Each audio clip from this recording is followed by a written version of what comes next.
Kolaportið is a well-known flea market in downtown Reykjavik that has fascinating things. So I'm going to take you with me as I look around and showcase some of the different vendors and aspects to it that make it so unique. This is Iceland's biggest flea market, and it actually started in the late 1980s, so it's been around for a while. And when you walk in, there is an assortment of so many different types of things.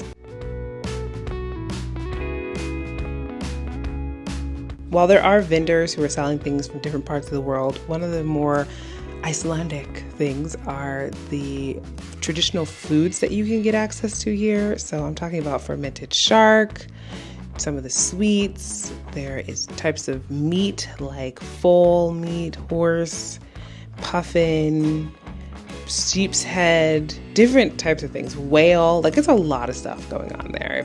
You might be thinking, who is eating this? But there are traditional foods that go way back in Icelandic history when people were using every part of the animal to survive harsh winters. While Icelanders are not needing to survive on those things today, there are some people who still buy them, and there are, of course, people who come to visit who want to buy it. It's not all intense food, though, because just a few steps away, you've got tables filled with Iceland flatkökur, kleinur, hjónabandsæla, which is happy marriage cake, and like just different types of licorice, chocolate, sweets, stuff that Icelanders often eat on a daily basis. Oh, that. Oh, it's creamy. It's creamy. It's nice. So there can be fun stuff to try, as well as things that are a little bit more unique or obscure.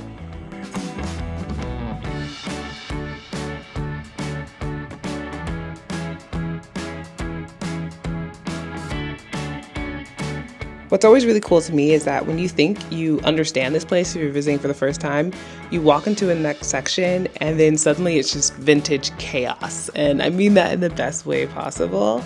There are racks and racks of old Icelandic sweaters. There's a sweatshirt with Eminem on it. And that's kind of the magic of this place. Nothing really matches, but somehow everything seems to just belong.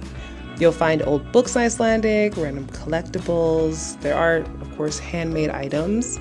There are people who are selling jewelry. You can even buy coins, a cup full of coins for 2,000 Icelandic kronur. I'm not saying that's specifically a good deal, but it exists as a thing. And I honestly don't come here that often, but I do enjoy roaming around every once in a while. It's a fun thing to do on the weekend when you're in downtown Reykjavik. What I find to be most charming about it is that it's not a polished tourist attraction.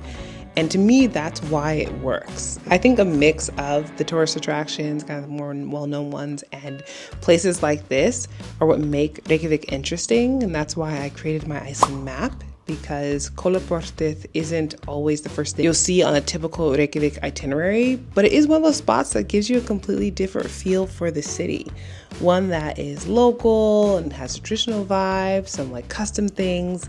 So if you're the type of person who wants more than just the big popular attractions and you want to have this combination that feels more local to you, then check out in the description my link to my Iceland Map.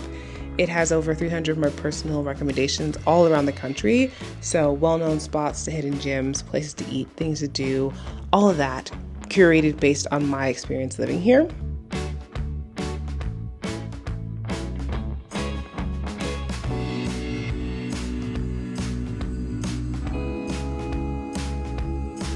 But I want to talk about the delicious Colombian food that we had for lunch there from a food truck called Mejita. I'm not sure if they're around Kolaportið every weekend, but I do recommend checking them out. I believe they have a spot in a different neighborhood in the capital area. Right outside of the building is a beautiful view of Esja and some of the other buildings around.